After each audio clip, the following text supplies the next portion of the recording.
Olá, muito boa tarde. Na reunião plenária dos Bispos de Portugal, a Conferência Episcopal Portuguesa elaborou propostas de trabalho conjunto para toda a Igreja em Portugal que respondem aos desafios da comunidade eclesial e aos problemas sociais do contexto atual.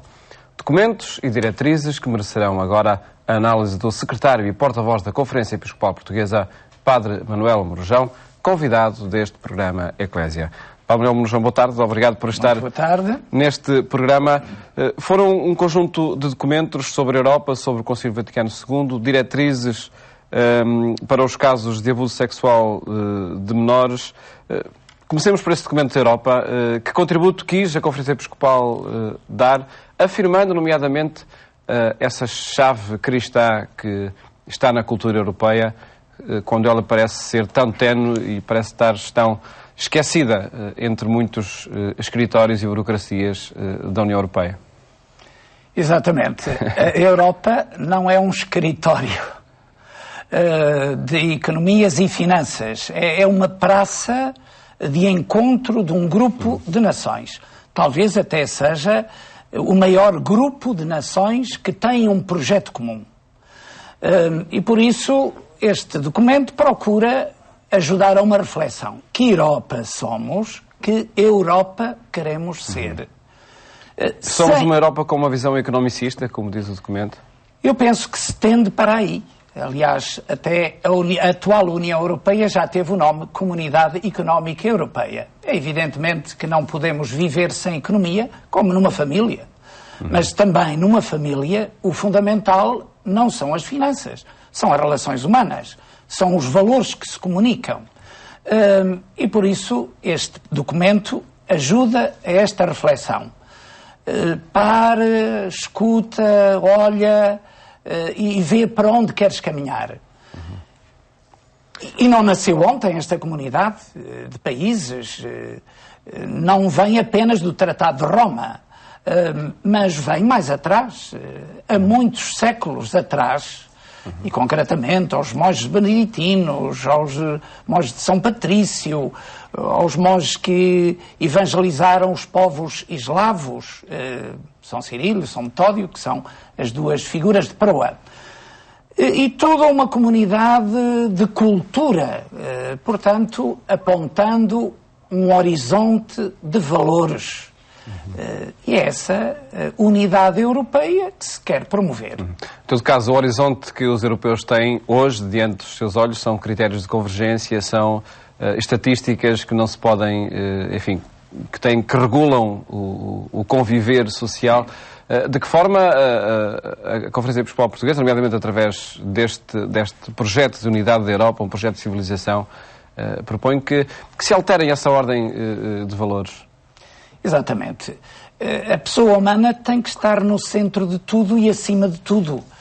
Senão esboroa-se no meio de interesses economicistas, de rentabilidade própria, do bem desta ou daquela nação, ou daquele grupo.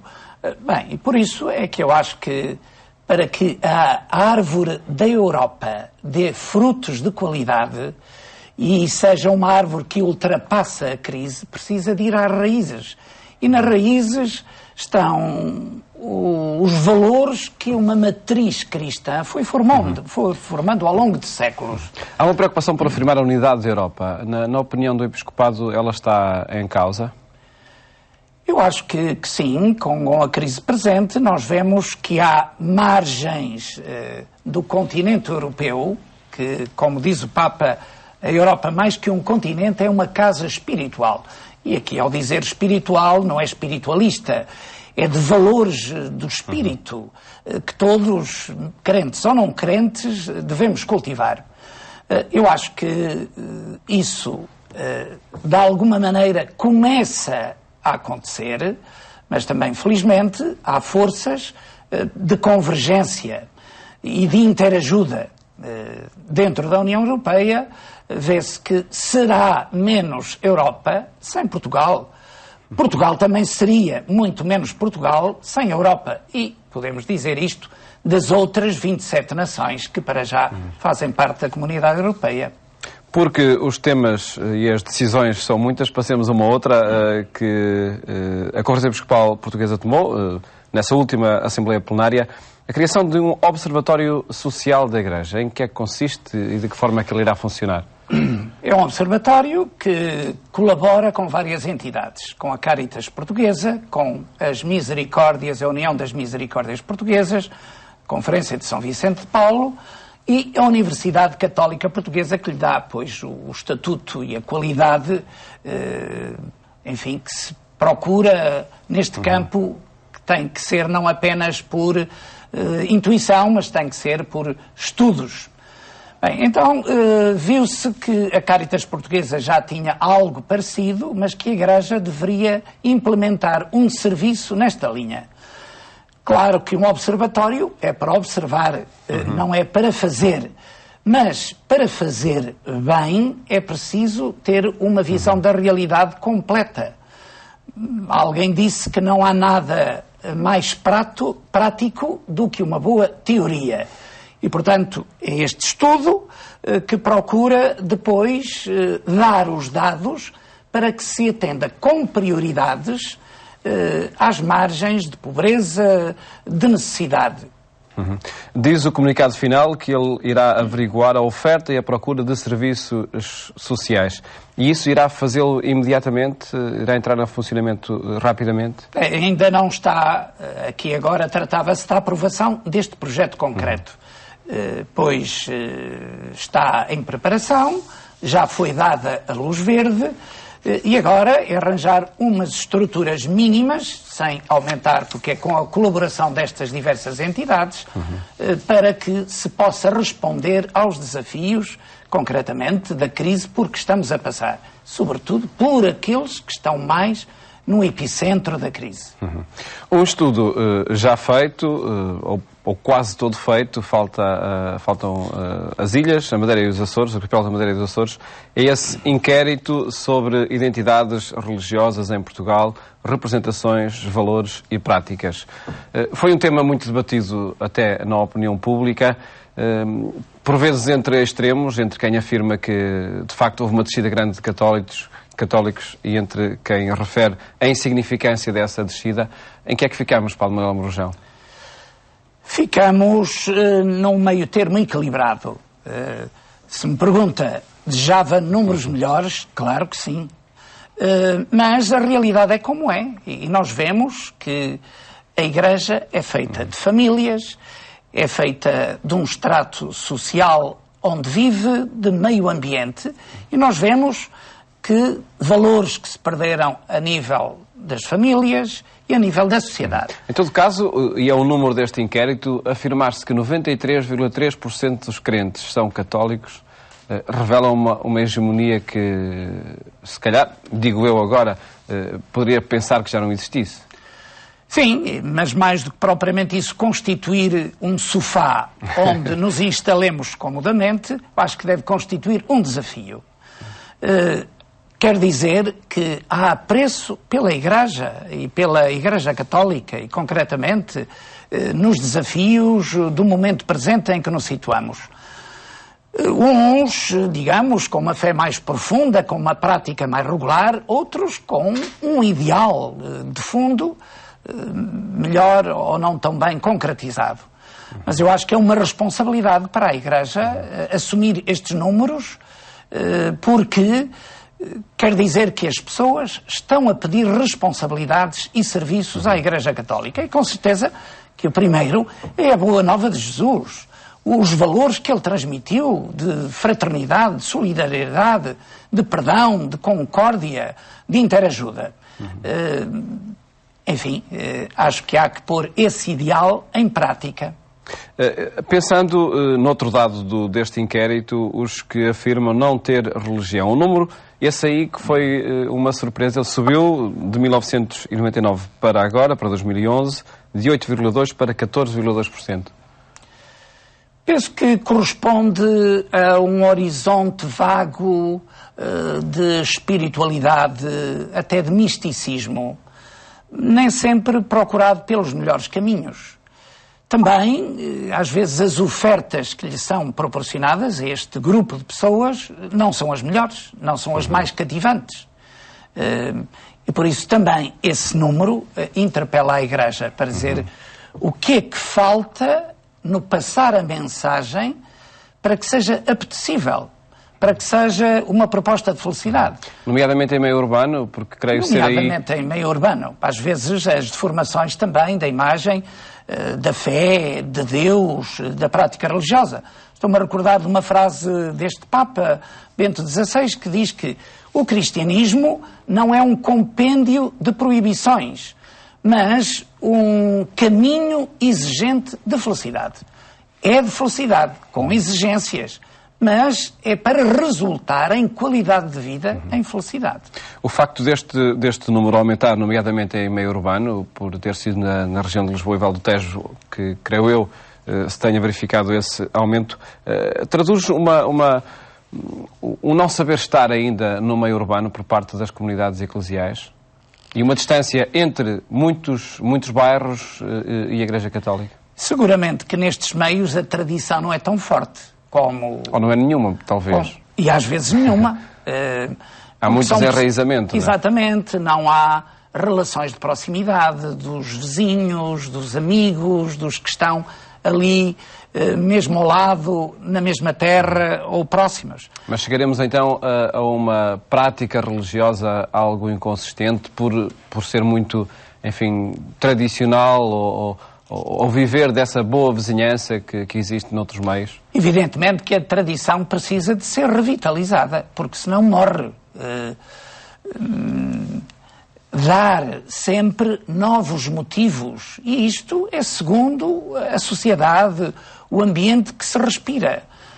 Porque senão, a olhar só para trás, que os nossos avós eram muito piedosos, iam sempre à missa, etc., isso não basta. As pessoas hoje são mais livres, mais conscientes e querem razões, não basta a tradição. É esse desafio também que a Igreja tem que encarar. Uma afirmação de um cristianismo, de um catolicismo aprofundado e com qualidade. Exatamente, porque senão esvai-se com os contratempos em que vivemos. Padre Manuel Morujão, até que ponto este inquérito, este estudo, irá desafiar aquele processo mais vasto e mais longo, creio eu, de repensar a pastoral da Igreja Católica em Portugal? Exatamente, por isso a Conferência Episcopal disse que para encontrar umas linhas diretivas de ação deveria fazer uma reflexão séria para responder não, digamos, por meras intuições, por bons desejos, mas como de resposta à realidade. Como diz um ditado clássico, para ensinar latim ao João, a primeira coisa que é preciso conhecer é o João. E o João aqui é o mundo contemporâneo. É a sociedade portuguesa. É a sociedade portuguesa atual. E ela fica mais conhecida com este estudo? Ou que passos são dados para que assim aconteça? Sem dúvida. Um estudo sociológico, um inquérito, uma sondagem de opinião pública, não é um dogma de fé, mas aponta uma linha de rumo e não podemos fechar os olhos para ela. Ainda neste repensar juntos a pastoral da Igreja, diz o comunicado final que o Presidente da Comissão Episcopal respectiva apresentou uma proposta de sequência deste projeto de renovação da ação da Igreja. Qual foi esta proposta, se é possível saber-se? Digamos, foi uma proposta que ainda está em estudo e, portanto, também acho que não interessa estar a ventilá-la quando as coisas ainda estão a pôr o pé em terra e não a fazer caminho. Mas alguma estrutura nova? Falou-se, por exemplo, num secretariado pastoral a nível nacional que dinamizasse as linhas da Igreja em Portugal. Evidentemente que cada diocese tem a sua autonomia, igualmente os movimentos, enfim, todas as estruturas da Igreja, pois têm a sua própria identidade e também as suas próprias linhas de ação. Mas estarmos todos englobados por uma linha comum, embora aplicada consoante as possibilidades e a realidade onde se situa, acho que é uma vantagem. e sentirmos-nos no mesmo movimento, aquele tal caminho sinodal, que é fazer caminho juntos. Isso é estímulo para todos. Para que assim aconteça, passos significativos terão de ser dados, dada essa consciência muito diocesana e a realização muito diocesana de vários projetos pastorais. Bom, evidentemente que esses projetos pastorais são para respeitar, mas não se empobrecerão se forem vistos num conjunto e se completarem com linhas de rumo que englobam toda a Igreja em Portugal. São para toda a Igreja em Portugal as tais diretrizes referentes ao tratamento dos casos de abuso sexual de menores por parte de membros do clero. Um nome algo extenso para uma realidade também muito problemática. Com estas diretrizes, o que é que a Conferência Episcopal Portuguesa quis salvaguardar e de que forma ataca, no bom sentido, o problema? Certamente quer salvaguardar, em primeiríssimo lugar, as crianças e os jovens, que não têm uma liberdade formada para tomar opções e, portanto, podem ser manipulados, normalmente, como sabe, pelo afeto que se chega depois ao abuso. Então, este documento é um documento claríssimo, marcando uma linha de rumo, que é um aviso à navegação. Eu acho que é muito pedagógico. Neste aspecto, pode dizer que um possível prevaricador sabe que não pode agir espontaneamente a seu belo prazer, mas que há, digamos, normas que condenam explicitamente qualquer ato nesta linha de um abuso sexual e há, sobretudo, de uma criança. Indicações sobre procedimentos a ter quando esses casos são conhecidos? Exatamente. A primeira coisa que é aconselhada é que se diga às vítimas ou quem tem conhecimento que avisem as autoridades, comuniquem-se às autoridades. No caso, aos civis? Às autoridades civis. Se o bispo se vê que há razões para acreditar na queixa, então deve fazer um processo e enviá-lo para Roma, se trata naturalmente de um clérigo. Eu acho que são normas muito severas, muito exigentes, que não deixam uma margem de dúvida para o permissivismo ou para o secretismo. A verdade deve ser conhecida e todos, desde as vítimas aos intervenientes de alguma maneira que têm conhecimento ou quem recebe a queixa, não pode dizer deixemos passar que a vida é complexa. Há que andar por diante num processo que faça justiça. E a justiça é sempre exemplar para todos. Estas diretrizes dirigem-se especificamente à Igreja Católica, aos sacerdotes ou são para toda a gente? Eu acho que estas normas, com a devida modéstia, acho que podem ser exemplares para toda a gente. E para outras instituições civis, do Estado, mas iniciativas dizia particulares. Toda a gente, até no caso, diante do conhecimento de casos que possam existir. Exatamente. E por isso, toda a gente a seguir. E por isso não se quis que estas normas ficassem nos gabinetes dos superiores religiosos, dos bispos, dos reitores de seminários, de casas de formação, mas que fossem públicas, porque isso também é, de alguma maneira, a publicação é uma prevenção. Mas, claro, que são, em primeiro lugar, para os sacerdotes, para os superiores religiosos e para as pessoas que trabalham em instituições que têm a ver com a Igreja. Elas estão publicadas na página da internet da Conferência Episcopal Portuguesa, onde está também um outro documento aprovado nesta Assembleia Plenária sobre o Concílio Vaticano II. Foi uma forma de assinalar, para já, o início do Concílio Vaticano II há 50 anos atrás. Exatamente. No próximo dia 11 de outubro celebram-se 50 anos de quando o Papa João XXIII abriu o Concílio Vaticano II. Portanto, no ano 1962. Agora é retomar o testemunho que nos vem do Concílio. que não seja posto na estante muito bem encadernado, mas que seja um instrumento de serviço para a Igreja e para o mundo.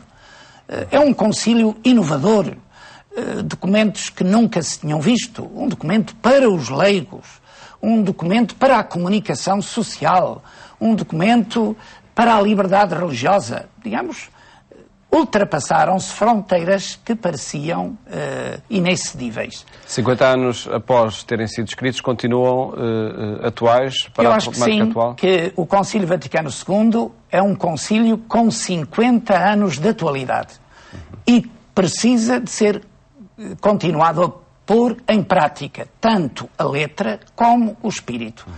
Acho que só podemos ser a Igreja de Jesus Cristo hoje, sendo a Igreja do Concílio Vaticano II. De que forma é que esse início do Concílio Vaticano II será assinalado em Portugal?